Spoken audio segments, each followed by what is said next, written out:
इष्ट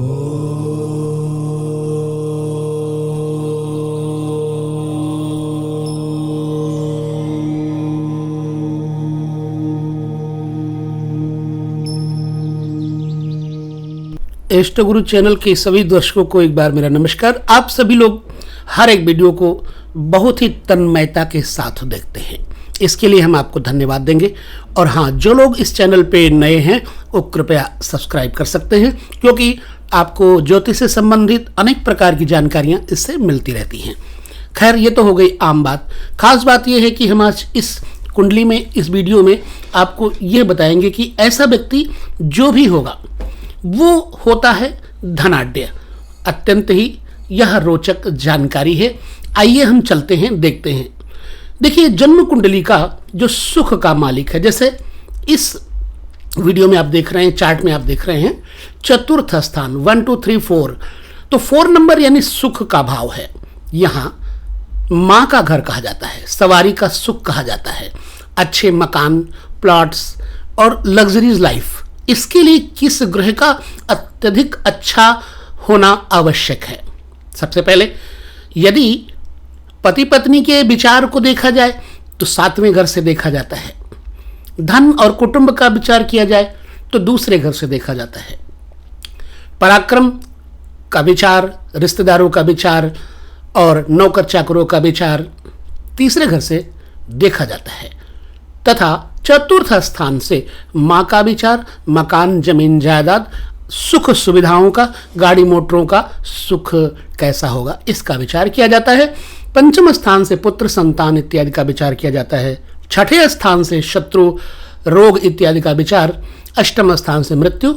9वें स्थान पे धर्म, कर्म, विद्या, दादा परदादा। 10वें स्थान से पिता का और कर्म का, आमदनी का कारण क्या होगा, 11वें स्थान से पता चलता है।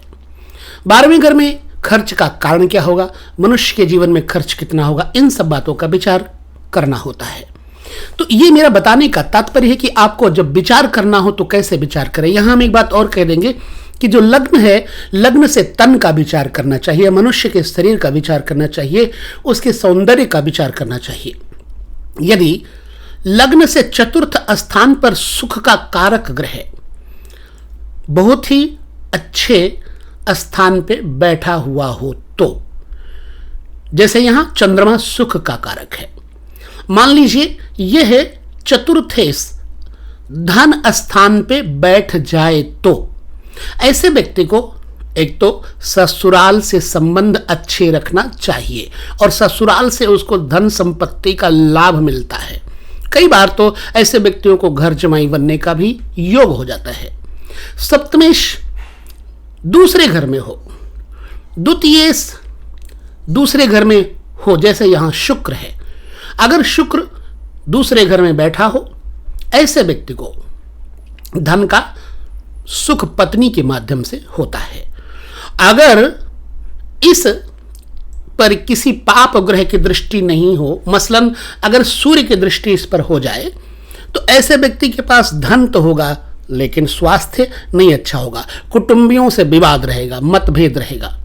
यदि इस पर सूर्य की दृष्टि हो जाए, सूर्य की दृष्टि कब होगी, अगर सूर्य अष्टम बैठा हो यानी कि 8 नंबर पे, तो समझ लेना कि सूर्य की दृष्टि हो गई।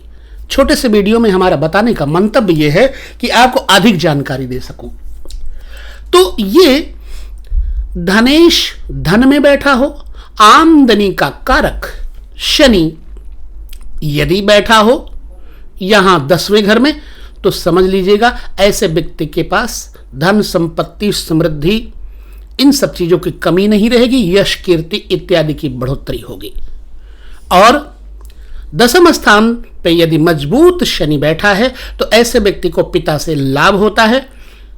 तो इस प्रकार से मैंने छोटे से वीडियो में आपको यह बताने का प्रयास किया।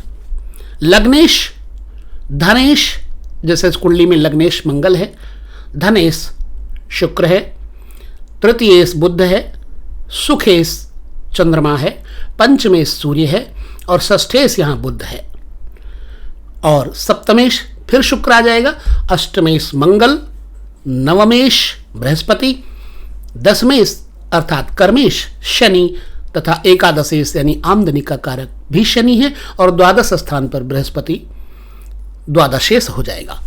इस प्रकार से यदि आप जन्म कुंडली देखने के लिए जिज्ञासा रखते हैं तो यह विषय आपके लिए अत्यंत उपयोगी सिद्ध होगा।